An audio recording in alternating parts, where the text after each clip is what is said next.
기도합니다. 하나님, 주님께서는 유동치 아니하시고 우리를 붙잡고 계시며 우리 어떤 상황 가운데 있든지 하나님 우리를 선하게 인도하시는 분이신 줄로 믿습니다. 그 믿음을 새롭게 하여 주시고 오늘 이 시간 예배를 통해서 또 말씀을 통해서 그 주님을 만날 수 있도록 도와주옵소서. 내 안에 다시 한번 그 믿음, 주님을 향한 믿음으로 온전히 채워주시는 시간 되기를 원합니다. 내 마음을 엽니다. 주여 말씀하여 주옵소서. 통성으로 함께 기도합니다. 하나님 아버지 감사합니다. 오늘 이 시간에 우리를 불러주시고 또 하나님 주님 말씀을 들으며 주님을 바라볼 수 있도록 도우시니 감사합니다.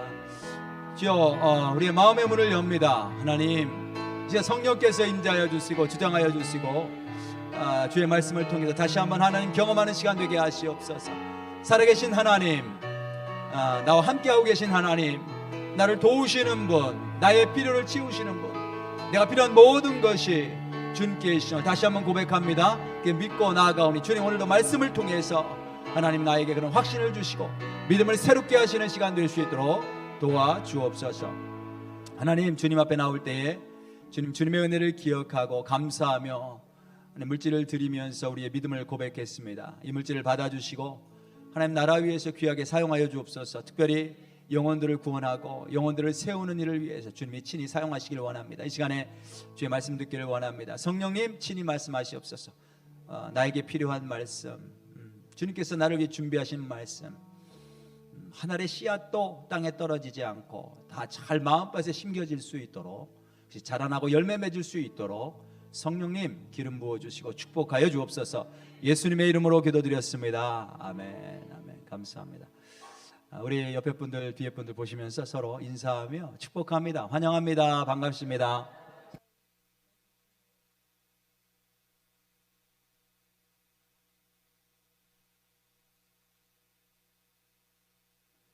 감사합니다. 저 뒤에 계신 분들 계신데 혹시 그 헤드폰 필요하신 분 없으시면 좀 주시고요. 자, 우리 함께 말씀 볼 텐데요. 오늘 말씀은 우리 사무엘상 24장 우리 1절부터 우리 17절까지 말씀 함께 교독하도록 하겠습니다. 사무엘상 24장 1절부터 우리 17절까지 말씀. 제가 한 절 읽고 여러분들이 한 절 읽으시고 이렇게 교독합니다.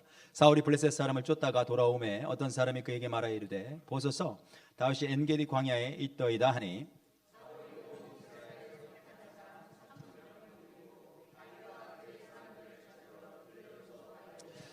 길가양에 우리에 이른즉 굴이 있는지라 사울이 뒤를 보러 들어가니라. 다윗과 그의 사람들이 그 굴 깊은 곳에 있더니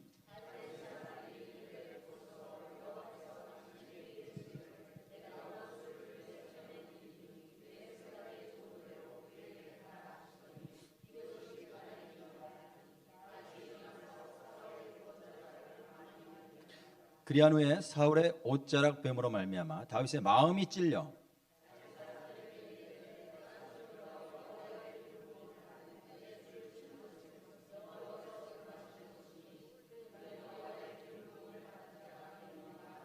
다윗이 이 말로 자기 사람들을 금하여 사울을 해하지 못하게 하니라. 사울이 일어나 굴에 써나가 자기 길을 가니라.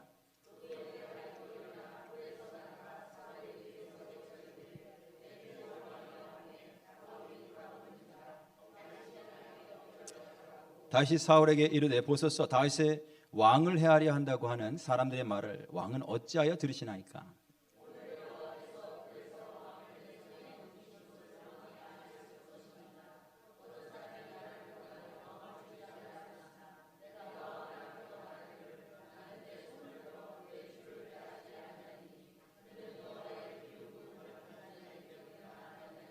내 아버지여 보소서 내 손에 있는 왕의 옷자락을 보소서. 내가 왕을 죽이지 아니하고 겉옷자락만 베었은지 내 손에 악이나 죄가가 없는 줄을 오늘 아실지니이다. 왕은 내 생명을 찾아 헤아려 하시나 나는 왕에게 범죄한 일이 없나이다.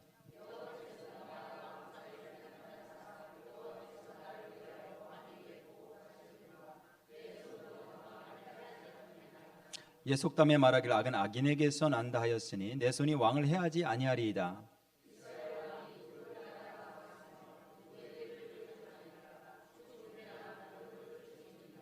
그런즉 여호와께서 재판장이 되어 나와 왕사에 심판하사 나의 사정을 살펴 억울함을 풀어주시고 나를 왕의 손에서 건지시기를 원하나이다 하니라.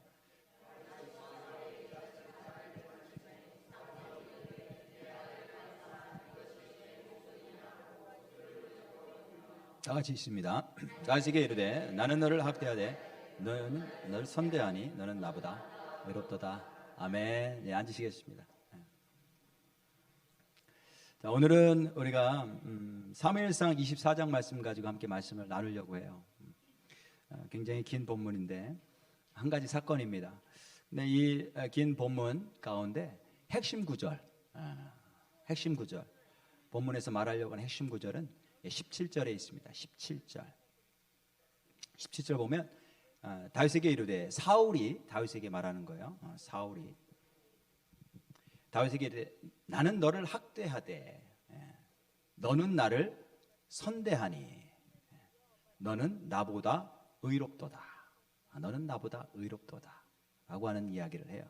여기서 이제 의롭다라고 하는 말이 나오죠. 의라는 말 들어보셨죠? 예, 의롭다, 의. 성경에서 굉장히 중요합니다.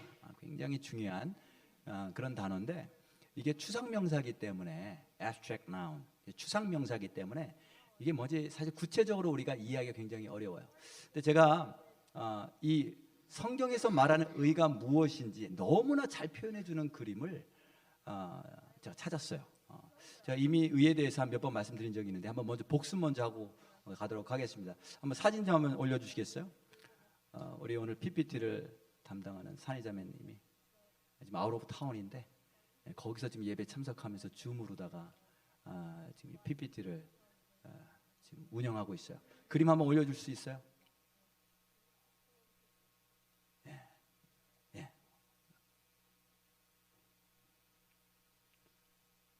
네, 저 그림입니다. 저 그림 한번 크게 키워줘 보세요. 예. 자, 저 그림에 이게 성경에서 말하는 의를 너무나 잘 표현해주고 있는 그림이에요.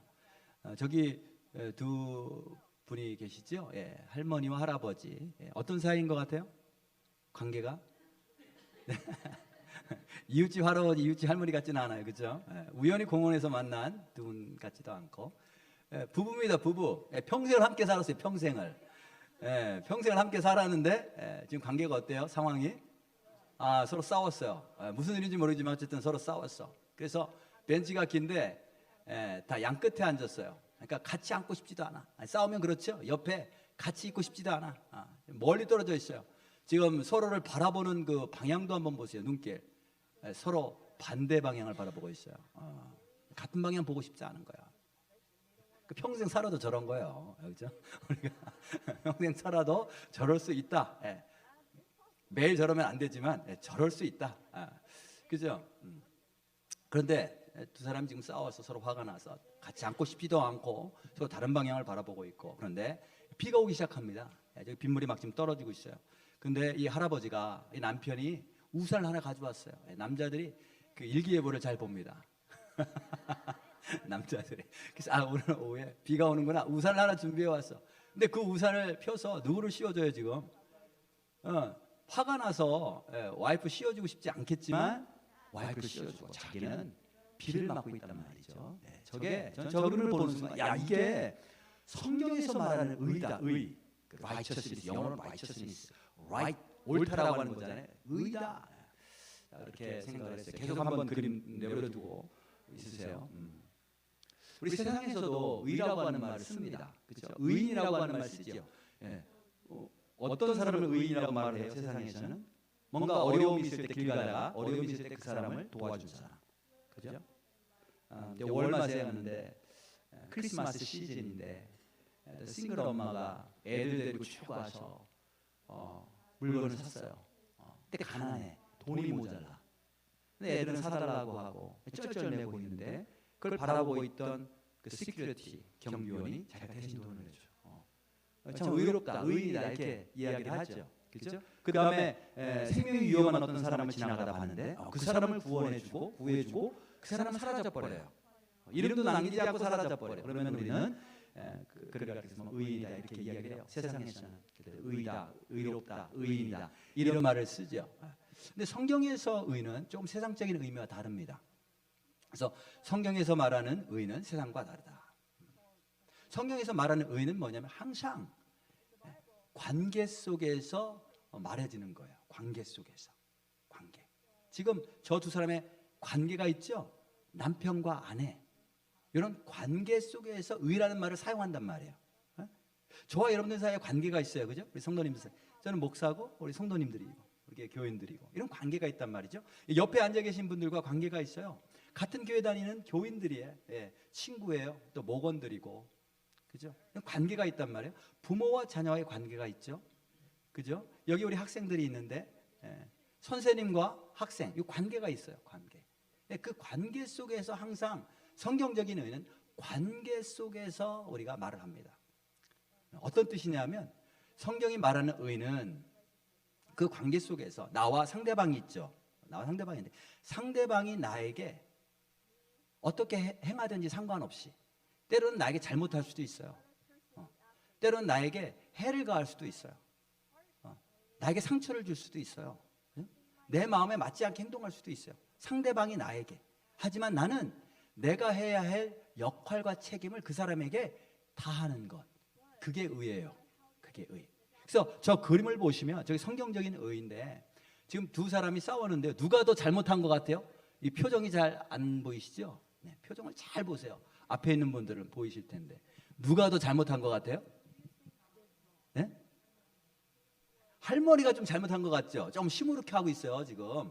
예, 좀 기가 죽으셨어.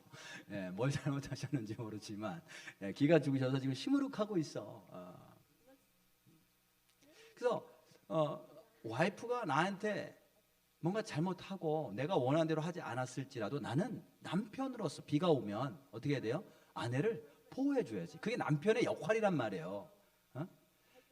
아내가 나에게 어떻게 하든지 상관없이 나는 남편으로서 해야 될 일을 하는 거야. 아내에게. 아내를 보호해 주는 거. 저게 의라는 거죠. 의. 우리 여기 학생들이 많이 와 있는데 학교에서 뭐 잘 가르치는 선생님들도 있고 못 가르치는 선생님들 있죠. 보링한 선생님 있죠. 보링한 선생님. 그러면 엎어져서 자면 돼요? 안 돼요? 세상 사람들은 괜찮아. 아유, 선생님이 우리를 자게 만들어 하고 자도 돼. 하지만 성경적으로는 그게 하나님 앞에 옳지 않다는 거죠. 아무리 선생님이 잘못 가르친다 할지라도 나는 학생으로서 똑바로 열심히 공부하는 거예요. 숙제도 열심히 하고 시험 준비도 열심히 하고 그게 의인 거예요. 또 우리 교회 여기 선생님들도 여기 계신데 아이들 뭐 말을 다 잘 듣나요? 말을 안 들을 때 있어요. 그죠? 근데 아이들은 말을 안 듣지만 말을 안 듣는다고 해서 그냥 걔네들 가르치는 거를 소홀하게 하는 게 아니라 아이들이 비록 말을 안 듣지만 나는 선생님으로서 내가 해야 될 일을 다 하는 거예요. 열심히 준비해서. 그죠? 열심히 준비해서 내가 가르쳐야 될 걸 다 가르치는 거. 그게 성경적인 의라는 거죠. 오늘 본문에 보니까 사울이 다윗에게 뭐라고 얘기를 하냐면 다시 한번 17절 보시면 사울이 다윗에게 이르되 나는 너를 학대하되 나는 너를 죽이려고 하는데 너는 나를 선대하니 너는 나보다 의롭도다. 그죠? 사울과 다윗과의 관계가 뭐냐면 사울은 왕이에요. 왕. 다윗은 신하고. 그럼 왕의 역할이 뭐예요? 신하를 보호해주고 신하가 필요한 것들을 공급해주고 책임져주는 게 그게 왕의 역할이에요. 그죠? 근데 사울은 어떻게 했어요? 다윗을 보호해주고 필요한 걸 책임져주기는커녕 그 충성스러운 부하를 죽이려고 하잖아요. 죽이려고 쫓아다닌단 말이죠. 반면에 다윗은 부하예요.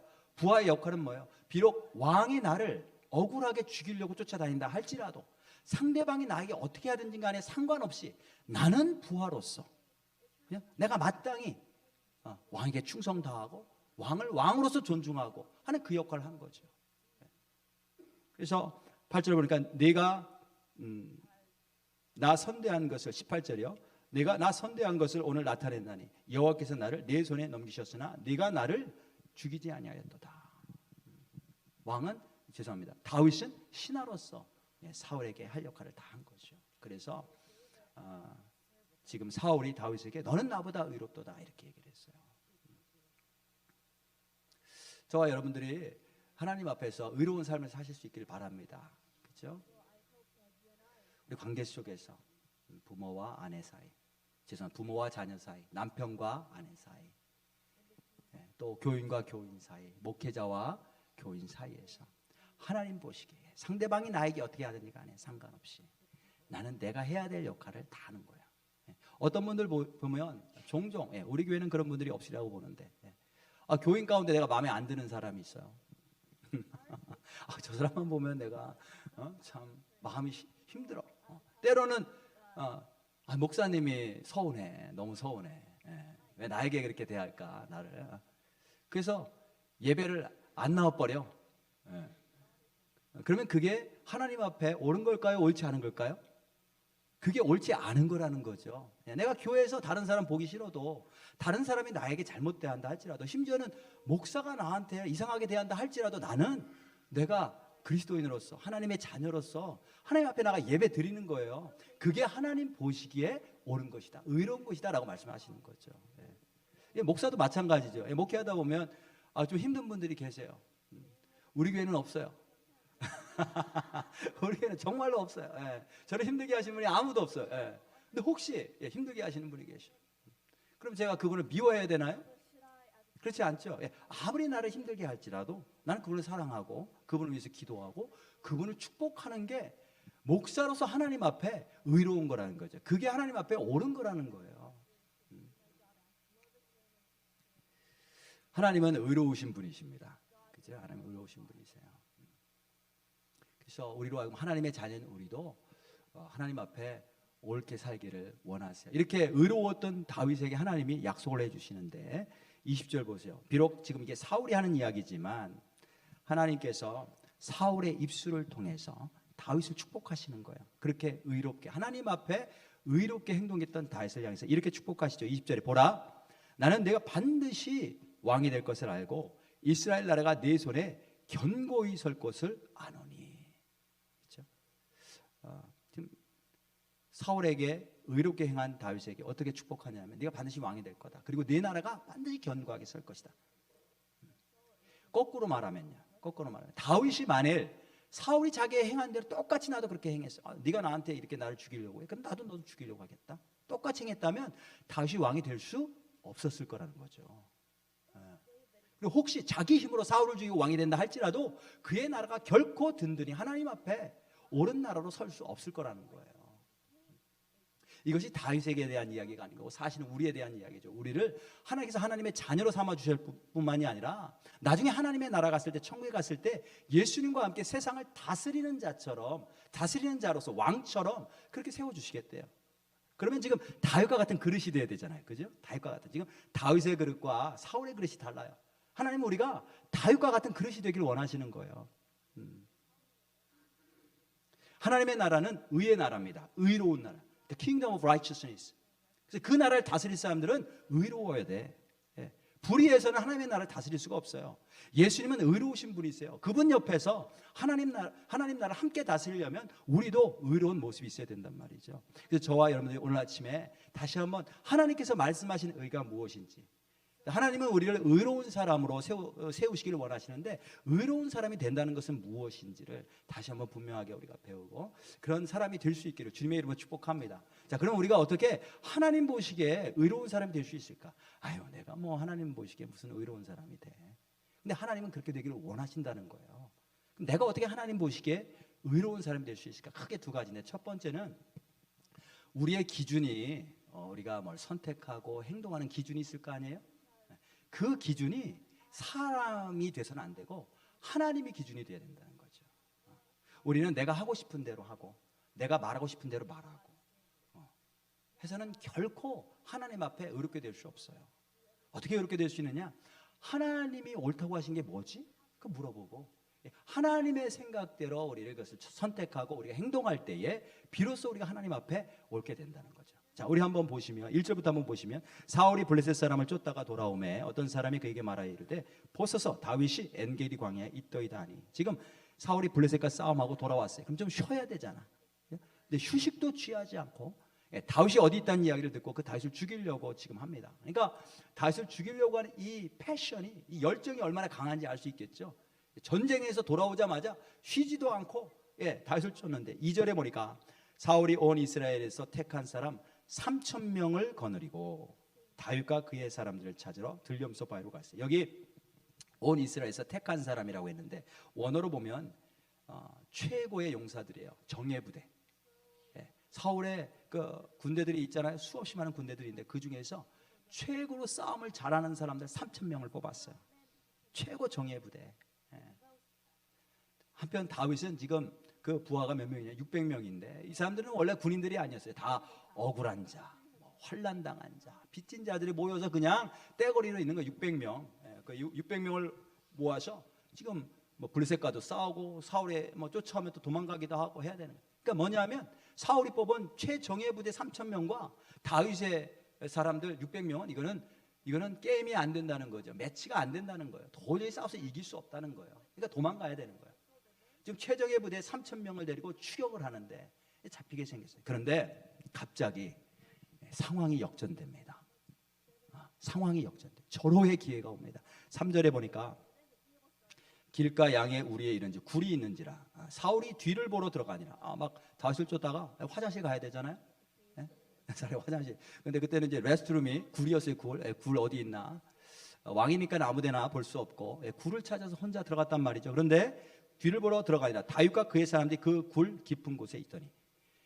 근데 그 굴이 어떤 굴이었냐면 다윗과 그의 사람들이 그 맨 끝에 굴 안쪽에 숨어서 있었던 곳이에요. 근데 사울이 혼자 들어와서 쭈그리 앉아서 이를 보고 있는 거예요. 이건 절호의 기회인 거죠. 자기들을 죽이려고 쫓아오는 그 사울, 그 사람 한 사람만 죽이면 되는데 이제 모든 군사들도 없고 무방비 상태에서 혼자 있는 거예요. 여러분 박싱 하다 보면 박싱 경기를 보면 카운터 펀치라는 게 있습니다. 카운터 펀치. 막 얻어맞아요. 막 얻어맞아. 상대방에게 막 얻어맞다가 한순간 아주 짧은 찰나 그 공간이 보이는 거예요. 공간이. 그 공간을 향해서 내가 펀치를 날리면 저 사람이 낙다운 되는 거죠. 낙다운 되는 거예요. KO로 이길 수 있는 기회가 온 거예요. 아주 찰나의 순간. 그 순간을 놓치면 안 돼요.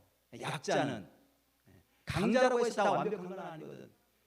순간적으로 무방비 상태, 순간적으로 틈이 보일 때가 있어요. 그 싸움에서 이기려면, 자기가 살아남으려면 그 순간을 반드시 놓치면 안 되는 거예요. 그 순간을 포착해서 카운터 펀치를 놔요. 싸움당. 그래서 승리할 수 있는 거예요. 지금 그 상황이 온 거예요. 다윗은 도저히 사울의 손에서 벗어날 수가 없어요.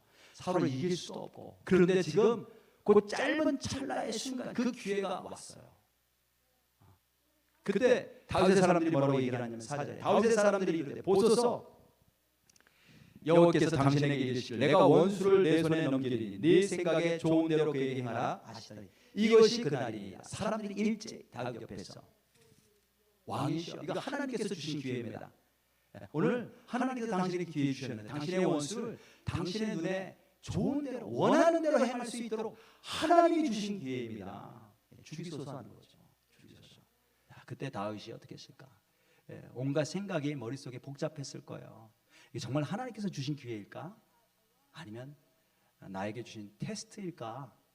그렇죠? 다윗이 결정하죠. 그리고 한 게 뭐냐면 4절 마지막에 다윗이 일어나서 사울의 겉옷자락을 가만히 베니라. 죽이지는 않고 내가 왔다 갔다라고 하는 표시, 겉옷자락을 싹 베요. 그런데 그 5절에 보니까 그리한 후에 사울의 옷자락 뱀으로 말미암아 다윗의 마음이 찔려. 근데 죽이지도 않고 어떤 해를 간 것도 아닌데 옷자락 자른 것만으로도 그의 마음이 찔렸다고 했어요. 지금 한글 번역은 조금 약한데 원래 원어 그 의미는 뭐냐면 그의 마음이 그를 내리쳤다. 이렇게. 그의 마음이, 그의 양심이 그를 내리쳤다는 거예요. 죄의식 속에 빠지게 된 거예요. 깊은 죄의식 속에. 아니 옷자락 자른 게 뭐 큰 잘못이라고 죄의식 속에 빠졌을까요? 15장 앞에 보면 15장에 이런 내용이 나와요. 15장에 보면 사무엘과 사울이 있는데 사무엘이 가려고 할 때 15장 27절에 보면요. 사무엘이 가려고 돌아설 때에 사울이 그의 겉옷자락을 붙잡으며 찢어진지라. 그렇죠? 이제 하나님께서 사울이 하나님의 말씀을 어기니까, 말씀을 따르지 않으니까 하나님이 너를 버리셨다. 그 얘기를 듣고 돌아서는데 사울이 붙잡죠. 그때 옷이 찢어집니다. 그 옷이 찢어진 걸 사무엘이 어떻게 해석하냐면 그 밑에 절에 보면요, 28절에 보면 사무엘이 그에게 이르되 여호와께서 오늘 이스라엘 나라를 왕에게서 떼어 왕보다 나은 왕의 이웃에게 주셨나이다. 옷 찢어진 걸 어떻게 해석해요? 당신의 나라를 떼어서 당신보다 더 나은 사람 다윗에게 주신 것이다, 이렇게 얘기를 한단 말이죠. 그래서 그것을 다윗이 알고 있었던 것 같아요. 백성들이 알고 있었던 것 같아요. 그래서 지금 다윗이 차마 사울의 생명은 죽이지 못하지만, 해하지 못하지만 그의 옷을 찢으면서 뭐라고 지금 이야기를 하는 거예요? 그의 행동이 뭘 지금 상징하는 거예요?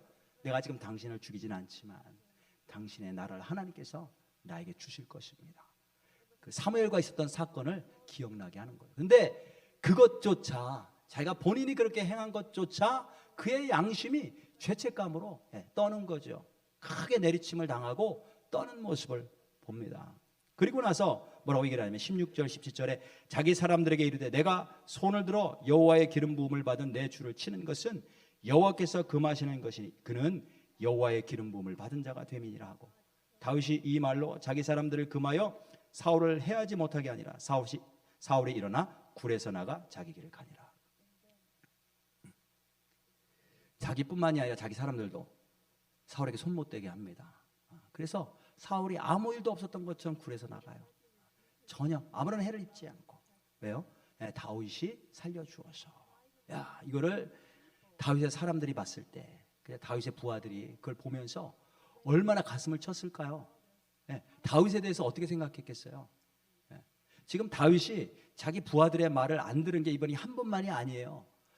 그 앞장에 보면 그일라로 가서 그 그일라의 사람들이 블레셋 사람들에 의해서 위험에 처했을 때 블레셋 사람들로부터 그 그일라 사람을 구하려고 하죠, 다윗이. 그때 부하들이 어떻게 했어요? 절대로 못 갑니다. 우리가 위험합니다. 지금 우리가 도망 다니고 있는데 어떻게 우리가 거기 갑니까? 다윗의 부하들이 일주에 우리는 못 간다고 그랬어요. 근데 다윗이 갔죠. 왜 갔어요? 부하들의 말을 어기고. 지금도 보니까 부하들이 지금이 기회입니다. 지금 다윗만 쫓기는 게 아니죠. 다윗만 자기 생명이 위험한 게 아니라 다윗의 부하들 600명과 그의 가족들도 똑같이 위험한 거예요. 근데 지금 다윗이 부하들의 이야기를 듣지 않아요. 왜 그랬을까요? 그 독불장군이기 때문에 그럴까요? 나는 내 식대로 할래. 사람들 말 안 들을래. 그래서 그런 걸까요? 그게 아니라 다윗의 기준은 사람들이 아니라 언제나 하나님이었어요. 그일라를 공격할 때도 사람들은 반대했지만 하나님께 기도했어요. 기도. 근데 하나님이 가라. 내가 내 손에 블레셋 사람들 넘겨주리라. 내가 내 손으로 그일라를 구원하게 하리라. 하나님 말씀이 기준이었던 거예요. 이게요, 리더들에게는 굉장히 힘든 일입니다. 그죠? 제가 이제 담임 목사인데 우리 성도님들 이렇게 많으시잖아요. 그죠? 성도님들이 다 A를 하기를 원해. 근데 나는 언제나 B 하겠다는 거죠. B를 해야 된다고. 그럼 그 리더로서 따라갈 수 있겠어요? 지금 다윗이 리더인데 그 부하들이 있어요. 부하들 이야기도 좀 들어주고, 부하들이 원하는 게 무엇인지 그것도 좀 해주고 해야 부하들이 따라잖아요. 그렇죠? 다윗이 혼자 싸울 수 있는 게 아니에요. 부하들이 함께 해야 싸울 수 있고, 다윗이 혼자 도망칠 수 있는 게 아니라 부하들이 함께 도와줘야 함께 도망칠 수 있는 거란 말이죠. 이게 리더로서 쉽지 않은 일이에요. 그런데 다윗은 언제나 그 기준이 사람이 아니라 하나님이었다는 거예요. 반면에 사울의 기준은 하나님이 아니라 언제나 사람이었어요. 그래서 이제 사울이 일어나서 나가죠. 그러니까 이제 다윗이 사울을 부릅니다. 그게 이제 8절인데, 그 후에 다윗도 일어나 굴에서 나가 사울의 뒤에서 외쳐 이르되 내 주 왕이 하매 사울이 돌아보는지라. 내 주 왕이요, 왕으로서 그렇게 인정하며 대우하는 걸 봅니다. 그 다음에 다윗이 땅에 엎드려져라고, 원래 얼굴을 땅에 댔다는 표현이에요. 아주 공손하게 철저하게 왕으로서 인정하죠. 그리고 나서 이렇게 얘기를 합니다. 9절에 다윗이 사울에게 이르되 보소서, 다윗이 왕을 해하려 한다고 하는 사람들의 말을 왕은 어찌하여 들으시나이까. 지금 사울이 다윗을 죽이려고 하는데 그게 혼자만의 생각이 아니고 사울 주변에 사람들이 있는 거죠.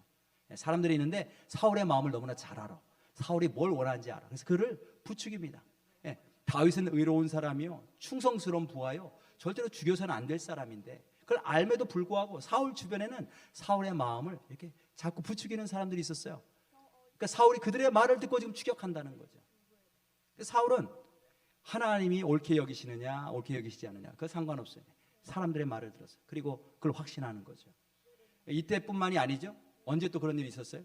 아말렉과의 전쟁에 있어서 하나님께서는 사울에게 모든 사람들 모든 짐승들을 다 진멸해라. 이스라엘의 원수다. 하나님의 원수다. 근데 사울이 어떻게 했어요? 다 진멸하지 않고 하찮은 것들만 진멸하고 좋은 것들은 남겼어요. 좋은 것들은 남겼단 말이죠. 왜요? 백성들이 원한다고 해서.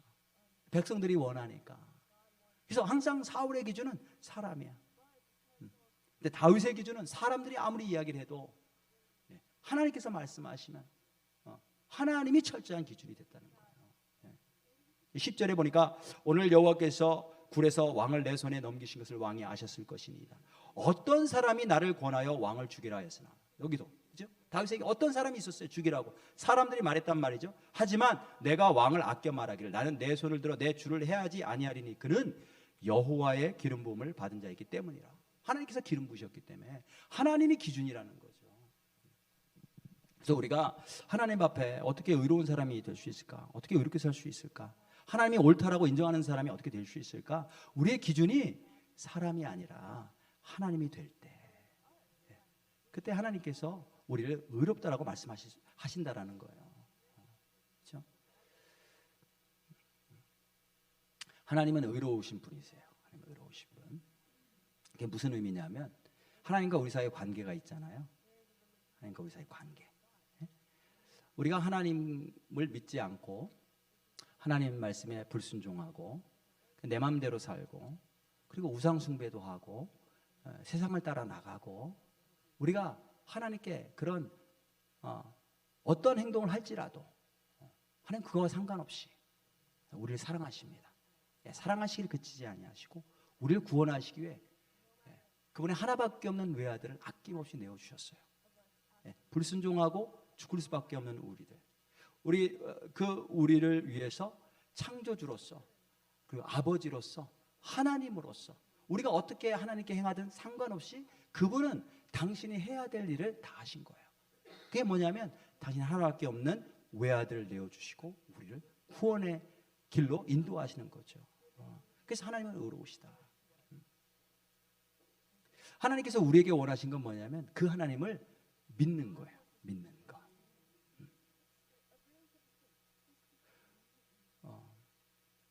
다윗이 사울과의 관계에 있어서도 의로웠죠. 사울은 다윗을 죽이려고 했지만 다윗은 사울을 죽이지 않았어요. 다윗은 사울과의 관계에서도 의로웠을 뿐만이 아니라 하나님과의 관계에서도 의로웠어요. 자기 스스로 그 문제를 해결하려고 하지 않고 하나님을 믿었죠. 내가 내 스스로 나를 구원할 수 있는 게 아니다. 하나님만이 나를 구원하실 수 있다. 내가 내 힘으로 왕이 될 수 있는 게 아니고 하나님이 나를 세우셔야 왕이 될 수 있다. 그걸 믿었단 말이에요. 그래서 사울을 죽이지 않은 거예요. 저와 여러분들이 우리 삶 가운데서 모든 매 순간 속에서 하나님이 기준 되기를 원합니다. 내가 이렇게 말하는 것, 내가 이렇게 행동하는 것, 하나님 보실 때 옳은가? 이걸 생각해야 된다는 거예요. 그렇게 하지 않으면 우리는 언제나 내가 원하는 대로 해요.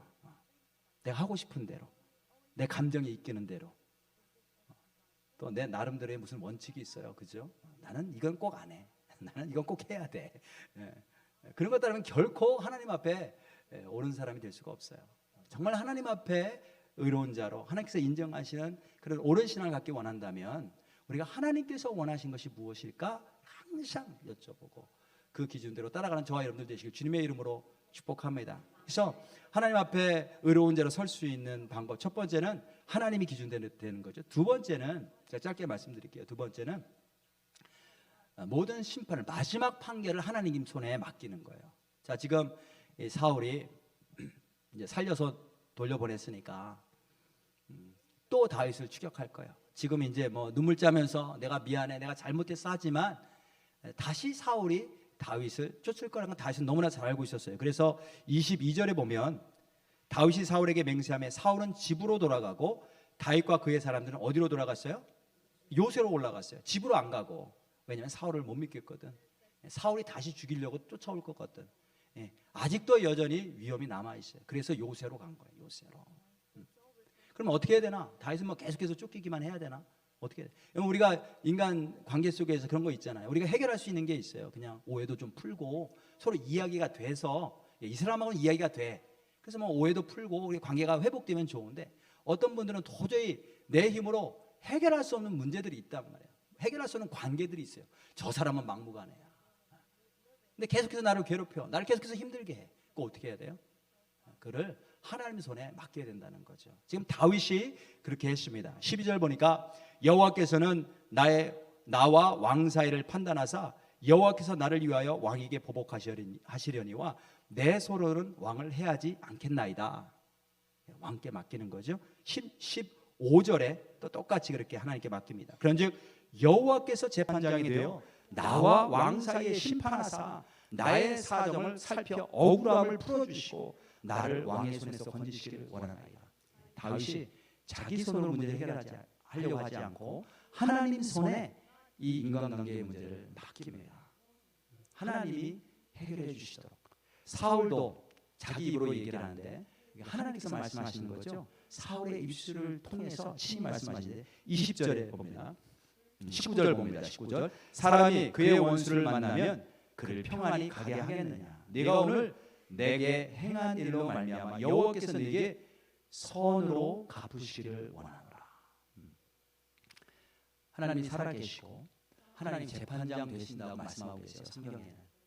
그러니까 우리가 선을 행하면 반드시 하나님이 최종 재판장 되신 하나님께서 우리에게 선으로 갚아주세요.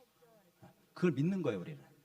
우리가 악을 행하면 내 힘으로 해결하려고 하면 하나님은 그에 맞게 그에 따라서 나에게 갚으시는 분이시죠. 그러니까 악을 행하면 악으로 갚으시게. 그게 하나님의 정의예요. 정의. 그래서 우리는 모든 심판을 하나님 손에 맡게. 하나님 해결해 주시도록. 제가 여기 뭐 우리 비즈니스 하시는 분들도 많으시고 또 뭐 교사들도 계실 텐데요. 사람들 상대해야 돼. 사람들 상대하는 게 제일 힘들어요. 그냥 내가 열심히 해서 돈 벌면 얼마나 좋겠어요. 근데 사람들 상대하기 제일 힘들어. 저도 목회인데 목회는 뭐냐면 결국 이제 사람들과의 관계인데요. 어떤 경우 굉장히 힘든 경우들이 있어요. 우리 교회에서는 없어요. 우리 교회는 한 분도 없습니다. 힘든 그런 관계들을 수없이 저는 경험했어요. 수없이. 내가 해결할 수 없는 그런 문제. 그럼 어떻게 해요? 배우는 거죠. 저도 성경을 통해서 또 경험을 통해서 하나님께 맡기는 거예요. 하나님께서 해결해 주세요. 난 도저히 못하겠습니다. 하나님 해결해 주세요. 그리고 철저하게 하나님께 맡기면 정말 하나님이 풀어주세요. 하나님이 해결해 주신단 말이죠. 그래 그걸 믿어야 됩니다. 그걸 믿고 하나님께 맡기는 거예요. 그리고 제가 목회하면서 점점 더 배우는 건 뭐냐면 하나님의 마음이 어떤 건지를 제가 배우게 돼요. 하나님은 단 한 사람의 악인도 멸망하지 않기를 원하세요. 모든 사람이 구원받기를 원하세요. 그 하나님의 마음을 예수님이 알고 계셨어요. 그래서 십자가에서 죽으실 때에 뭐라고 말씀하시냐면 십자가에서 하신 말씀 가운데 아버지 저들을 용서해 주옵소서. 저들이 하는 일을 알지 못하나이다. 지금 예수님을 능욕하고 십자가에 못 박고 침 뱉고 저주하고 예수님의 옷을 뺏어서 제비 뽑고 있는 사람들 향해서 주여 용서해 주소서. 저들이 하는 짓을 알지 못하나이다. 그 예수님의 기도 때문에 우리가 구원받았어요. 주여 저 죄인들을 나에게 행한 대로 그대로 행하여 주옵소서. 그렇게 했다면 아무도 구원받을 사람 없어요. 하나님 저들을 용서하여 주옵소서. 저들이 하는 짓을 알지 못하나이다. 예수님께서 그렇게 기도하셨기 때문에 우리가 구원받았어요. 그게 예수님의 의예요. 의.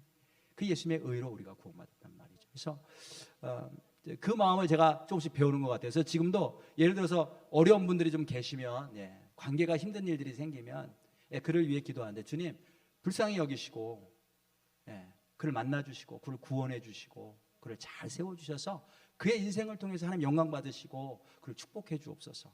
그렇게 기도하게 된단 말이죠. 그게 하나님께서 기뻐하시고 하나님 눈에 옳은 그런 기도인 줄로 믿습니다. 저와 여러분들 하나님께서 의로운 삶을 살기를 원하십니다. 그러기 위해서는 사람의 기준이 아니고 하나님의 기준을 우리가 찾아야 돼요. 그리고 내가 감당하기 힘든 일들 하나님 손에 맡기면 돼요. 그러면 반드시 하나님께서 해결해 주십니다. 우리 인생에서의 행복이 무엇인가? 관계가 해결되는 거예요. 하나님과의 관계가 해결되고 사람들과의 관계가 해결되고, 우리가 어떻게 다음 세상 영생을 준비할 것이냐, 그것도 역시 관계예요. 하나님과의 관계를 잘 소통하고 사람들과의 관계가 잘 아름답게 화목하게 될 때에 우리가 다음 영생도 준비를 잘 하게 되는 줄로 믿습니다. 그러기 위해서 오늘 말씀을 통해서 저와 여러분들이 하나님이 기뻐하시는 그런 복된 인생, 의로운 인생으로 살아나가실 수 있기를 주님의 이름으로 축복합니다. 우리 함께 오늘 말씀 생각하면서 우리 찬양하실 텐데, 겸손히 주를 섬길 때 괴로운 일이 많으나, 괴로운 일이 때때로 있을 수가 있죠. 구주여 내게 힘주사 잘 감당하게 하소서. 가사 생각하시면서 우리 찬양합니다.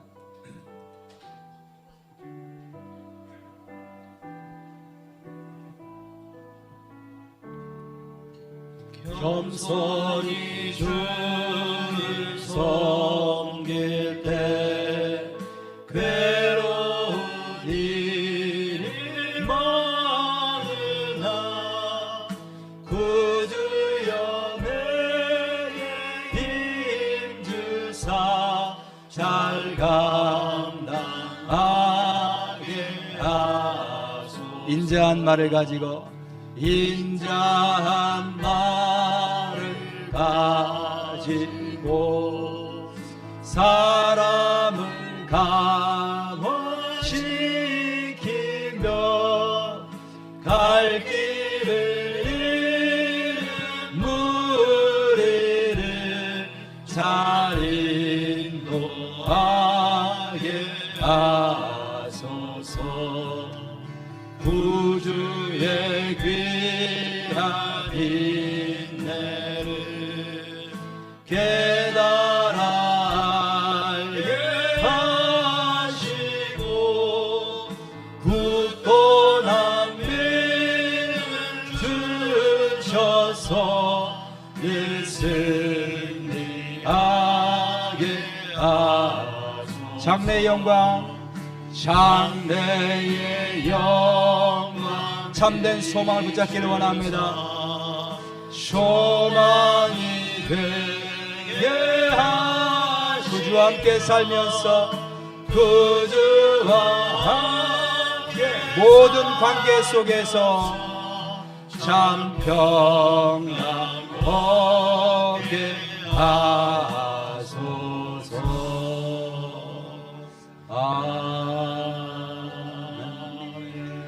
우리 함께 오늘 말씀 생각하면서 기도합니다. 하나님께서는 우리가 참 의로운 사람 되기를 원합니다.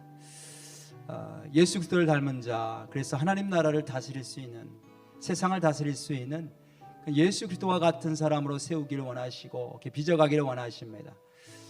주님, 나의 그릇도 주께서 깨끗게 씻어주시고 하나님의 뜻을 쫓아서 늘 선택하고 나아갈 수 있도록 도와주옵소서. 그러기 위해서는 내 힘으로 할 수가 없습니다.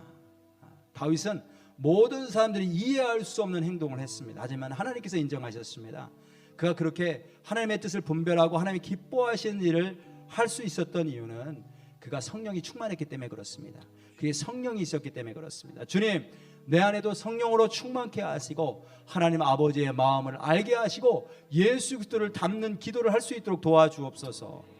내 생각과 내 감정을 따라서 사람을 대하고 그렇게 관계를 맺어가는 것이 아니고 하나님 보시기에 옳은 대로 관계를 맺어갈 수 있게 하시고 이 땅에서 관계에 성공할 수 있게 도와주옵소서. 그 안에서 평강을 누릴 수 있도록 인도해 주옵소서. 성령으로 충만케 하시고 하나님 보시기에 의로운 그런 하나님 관계를 맺어갈 수 있도록 축복해 주옵소서. 우리 함께 오늘 말씀 생각하면서 우리 주여 크게 한번 부르고 통성으로 기도합니다. 주여 하나님 아버지 감사합니다.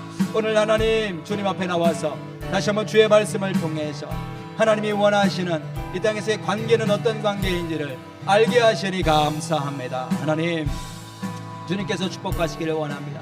주님 보시기에 바른 관계에 맺어갈 수 있도록 인도하여 주옵소서. 그러기 위해서는 우리의 기준이 사람이 되지 않게 하시고 나의 감정과 나의 생각과 나의 경험이 되지 않게 하시고 하나님 오직 하나님께서 나의 기준 되셔서 주님이 기뻐하시는 일이 무엇인지를 분별하면서 나아갈 수 있도록 인도하여 주시옵소서. 그리고 하나님, 내가 감당할 수 없는 그런 관계와 문제가 있거든 하나님 손에 맡기기를 원합니다. 주의 손에 맡기며 나가게 하시고 하나님 그 영혼을 위해서 기도하기를 원합니다. 그 영혼이 온전히 주님 만나고 변화될 수 있도록, 온전히 바로 세워질 수 있도록, 구원받을 수 있도록, 복받는 인생 될 수 있도록 우리가 서로를 위해서 기도해주는 아름다운 관계가 맺어질 수 있도록 하나님 축복하여 주시옵소서.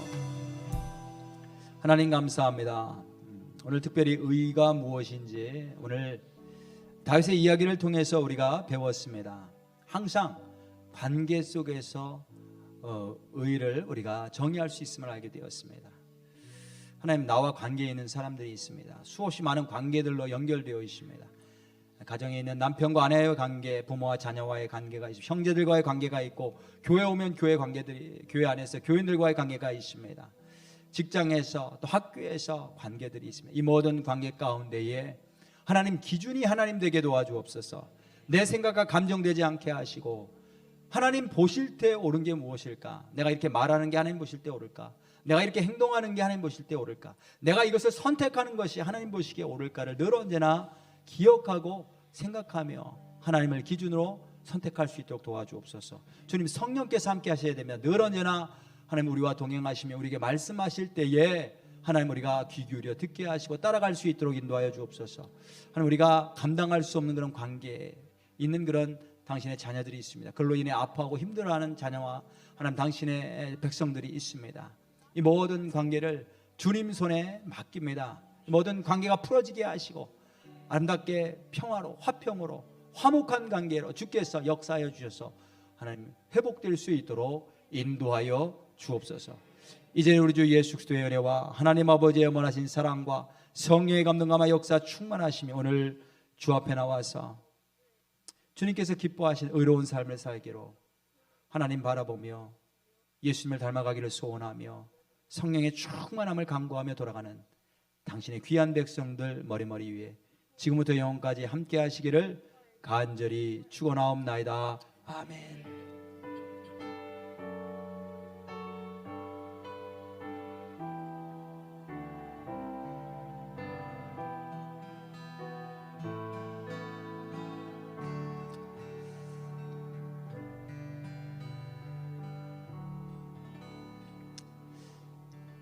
아멘. 예, 우리